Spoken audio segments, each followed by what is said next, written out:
and welcome to the Divorce Women's Guide podcast, where we talk about the things us divorcees are thinking, but not always talking about, as we turn our divorce into the best gift we've ever been given. And I do so with a little bit of sass and a whole lot of class. I am your host, Wendy Sterling, founder of the Divorce Rehab. I am here to support you in this transition phase of your life so you can start your new best chapter on your own terms. After all, that's what I did after my own divorce. And now it is my mission to change the conversation around divorce and help you see why your divorce, like mine, was the best gift you ever received. Hello, everybody, and welcome to another episode of the Divorce Women's Guide podcast. I am so excited that you have decided to tune in today because today's episode is part of a series that I started not too long ago that is around me reaching out to my Facebook community and asking them, what questions do you have that you want to know? What would Wendy do? So my Facebook community sent in their questions, and I am going to go ahead and start answering them as though I would be coaching any one of my clients around these situations. So we've got about 6 questions that I'm going to answer in today's episode. So the first one is the following. Wendy, what do you do when the ex-sister-in-law wants your daughter to come visit them? On the other hand, she does not let her kids come visit me at my house or talk on the phone. I feel like it's one-sided and I selfishly don't want to share my daughter with her. So what would Wendy do? So to the person who asked me this question, what comes up for me first and foremost is around the fact that what's coming up for me is really that the person that is getting punished in this are the kids. So I understand your position around not wanting to share your daughter, almost like what comes up for me around this for you is wanting to get even. And all that does is it puts your daughter in the middle instead of putting her in the center. And so what I would encourage you to think about is, it's like that old saying, treat others as though you want to be treated yourself. And rather than, for lack of a better phrase, stooping to their level, you get to be honest and authentic around who it is that you are and how it is that you choose to act and who it is that you want to be. And I also encourage you to hold space for the possibility of her coming around. If your attitude continues to be that she's the one who's not letting her kids come visit you, then perhaps that is a reality that you are continuing to perpetuate. I would also ask the question around, are her kids old enough for you to communicate with them, or do you communicate with them? And if so, perhaps there's an opportunity for you to figure out some way to interact with them. I know that it can get a little tricky with, when families divorce and sister-in-laws and mother-in-laws, that used to be those roles in your life. It sometimes gets a little complicated. And at the same time, it's a new opportunity for you to define what type of a relationship that you want to have. And you get to stay honest and true with those in your life. I can tell you from personal experience that my sister and I are actually not currently speaking, and I continue to hold space for the possibility of that happening. I am continuously reaching out and acting as though, or acting in the way that is true and authentic to who I am. And I continue to just hold space that one day she will come back. And so I invite you from more of a spiritual place to just put out that good energy and just act according to your heart. It's not about getting even, because the kids are the ones that lose out in the end around that. So I hope that that answers your question and also supports a lot of you out there who are listening. The next question is, what do you do if you feel like you are bad at meeting people and making small talk? Well, the first thing that comes to mind around this is it sounds like a story. It sounds like you have a story around that this is, this is something that you believe to be true. So you are perpetuating this mentality. I always say you create what you think. So if you believe that you are bad at meeting people and making small talk, then that's the reality you're perpetuating. So here's a piece of advice that I would give to you in these types of situations, which is that it's sounding like there is a confidence and a worth problem. And a lot of times we are focusing on negatives versus really embracing our positives and what it is that we bring to conversations. And I have to tell you guys, it's interesting because what comes up for me around this in my own personal experience and what the advice is that I'm going to give is my whole marriage, I was surrounded by attorneys. All of our friends were attorneys, ironically, and I was always the, you know, the odd man out where I was in the digital space and I was, in that new wild west area of, digital media. And no one really seemed, I had the belief that no one understood what I did. And once I embraced the fact that I actually do something really cool and I am literally on the cutting edge of changes that are being made in the advertising industry every single day, I started shifting my belief around, well, I never have anything to contribute when I'm around all these people because they talk law all the time. I insert myself into conversations and I ensure that I have in my back pocket conversations that I get to have with them to relate to them on in different ways and on different levels. And so what I would encourage you to do is to start thinking about the positive, start thinking about the different ways that you are actually able to contribute. What are the types of situations that you're comfortable being in? Put yourself in those types of situations. And at the end of the day, it sounds like it's a fear story, right? That you're afraid. What if people don't like you? There could be people pleasers out there who, are relating to this because you just want to be accepted, you want to be seen. And who's going to see you if you don't make an effort? And it's really all a fear story. It is something that you are perpetuating with your limiting beliefs. It's not true. And you get to shift that conversation that happens in your head. So I hope that that helps you and gives you guys some really good tips out there if you're feeling the same way. The next question was, how do you make your house feel less lonely when you're there alone? So here's where it's funny, the first thing that comes to mind with this was, that's why I got a dog. That's where Max came from. I very much felt alone. I didn't want to be home in this house by myself, and I wanted to have somebody, a companion. And for me, the answer was getting a dog. To answer that in another way is that alone is a choice. And there are so many different ways that you get to create companionship when you are home and your kids are at their other parents' house, right? So perhaps it's, engaging in a book, right? You don't feel alone when you're engaging in a story and you're going into somebody else's world. Perhaps there are different communities that you can access. If there are different events, with now us being in the Zoom world, there's plenty of events that are happening everywhere. There's meetups that are happening digitally.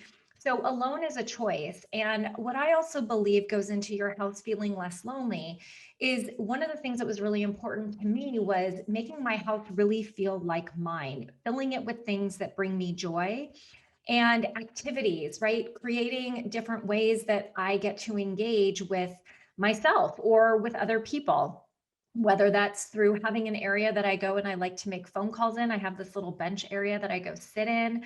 I also really enjoy my morning coffee. I sit outside in the backyard and I just embrace the fresh air and the birds that are singing. And that, to me, I don't feel like you're ever alone because there's always ways that you get to engage with your environment as well. So I hope that that serves you and you guys got some good tips out of that and just some ways to think about things differently, right? So much of what we're afraid of is based on story. And once we get out of, our own way, tell our ego to move to the side, there's so many different possibilities of what gets to be created in your new single life.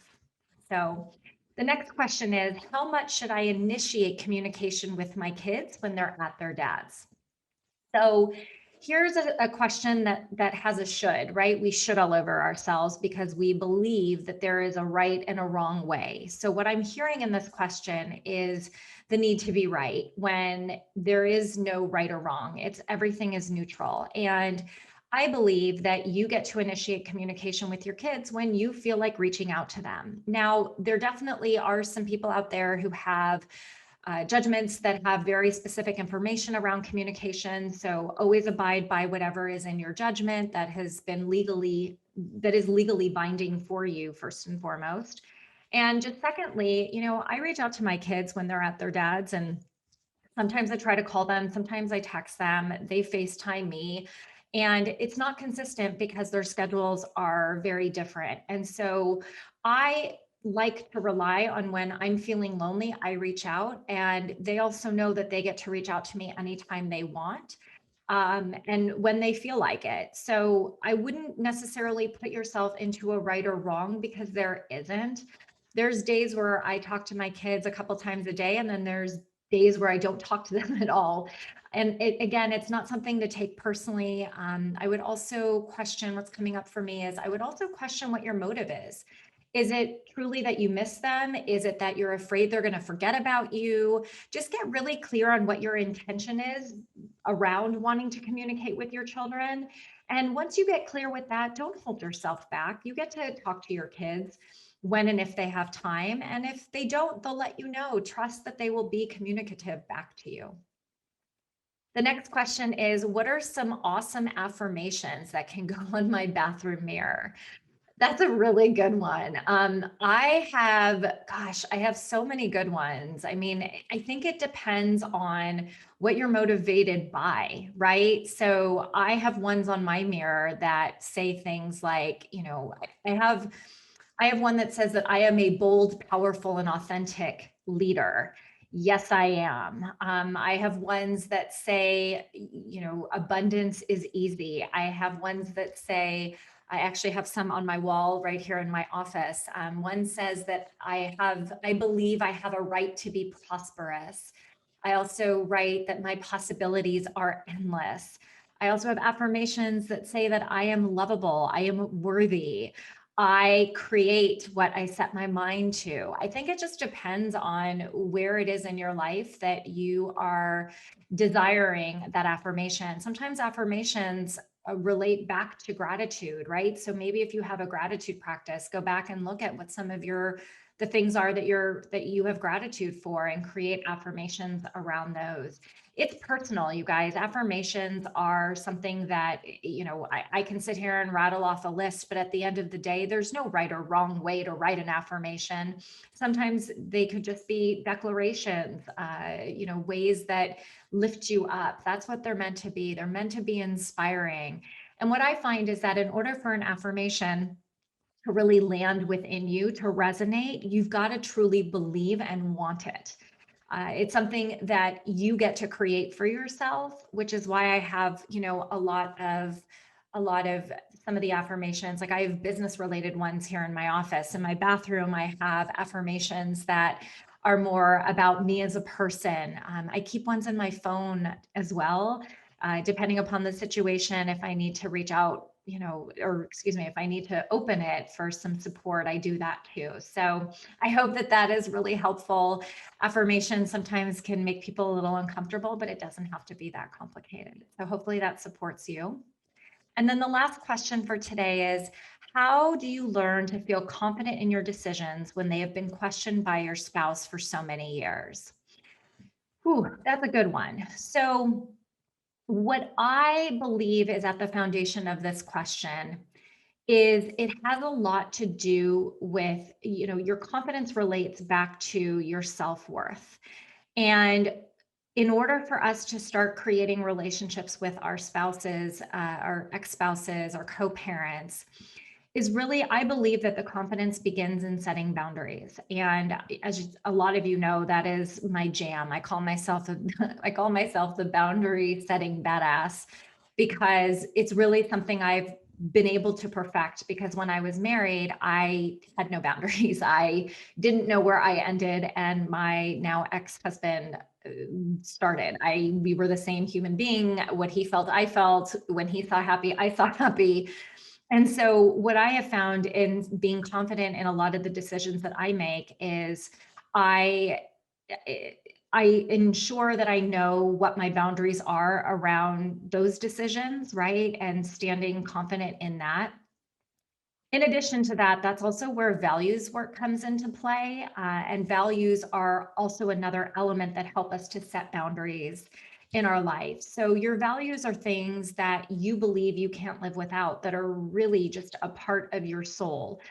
Values could be anything from connection to honesty to family, love, whatever your values are, and really taking a look at those. And a lot of confidence can come from you standing in a place of, this is really important for this particular value, and I get to honor my values in my life. Because when we don't honor our values, you guys, what ends up happening is you're not living your best life. You're living a life full of dissonance, and that's where you start wavering, or that's where the wavering comes from. You can do a check-in with your inner self as well and go, how do I feel about this? Take a minute and really stand in your power around the decision you're making, and say to yourself, okay, why am I making this decision? What is so important to me about this decision?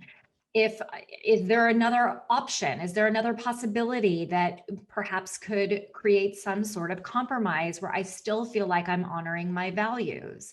So, you guys also have to understand that the person that you are today is not the person that you were in your marriage. You're not even the person you were the day you guys got married. All of your life has gone into and influenced who it is that is standing here today. And part of what you get to create in your recovery process from your divorce is figuring out who it is that you are today based on all of that. And you get to start creating a new relationship with your ex-spouse as a result of what you've been through, and also realizing that you guys are in new roles. So the person that you were used to question, right? Or used to feel questioned by their spouse. And now you're somebody different. So of course they're questioning you again, because you're either showing up differently, or this is how you guys have always communicated. This is how things have always been. And it's a powerful moment for you to be able to stand in a new way of creating this new relationship dynamic between the two of you guys. And again, this goes back into creating a new boundary with this person based on your new relationship. It's way too easy to default into who it is that you were, that you used to be. And now you get to start creating a new relationship based on who you are today. And sometimes that comes with them being uncomfortable with the person that you are today. So I hope that was helpful for you guys. I absolutely love doing these episodes because the questions are so different, and I know so many of you can relate to any of these situations. And even still, all of my responses, I hope, are resonating with you guys. My goal with every single one of my episodes is to ensure that you feel as though I am helping to give you at least one nugget of information to help you wherever it is that you are in your divorce process. That is my goal. And I hope you guys have a beautiful rest of your day. I am so grateful you decided to tune in today, and I always love hearing your feedback. So if you are interested in sharing some feedback with me, maybe something resonated with you, or perhaps you have a follow-up question to any of the answers that I gave, please feel free to reach out. Email me, wendy@wendysterling.net. Because I asked my Facebook group for these questions, you're welcome to join my Facebook group. It's called The Divorce Rehab. And that is the place where you can have your questions answered on the next episode that I do around What Would Wendy Do? So hope you guys have a beautiful rest of your day. Sending you tons of love, light, and joy. Mwah. I will see you guys in the next episode. Thanks for tuning in to another episode of the Divorced Woman's Guide podcast. If you like what you hear, please share this episode with someone you know, or spread the word on social media. This is how I reach more divorcees around the world and provide them with the support they need to create their next best life. And I would also love to continue the conversation with you. So please friend me on Facebook, join my private Facebook group, The Divorce Rehab, and follow me on Instagram at Divorce Rehab with Wendy. I'll see you next time.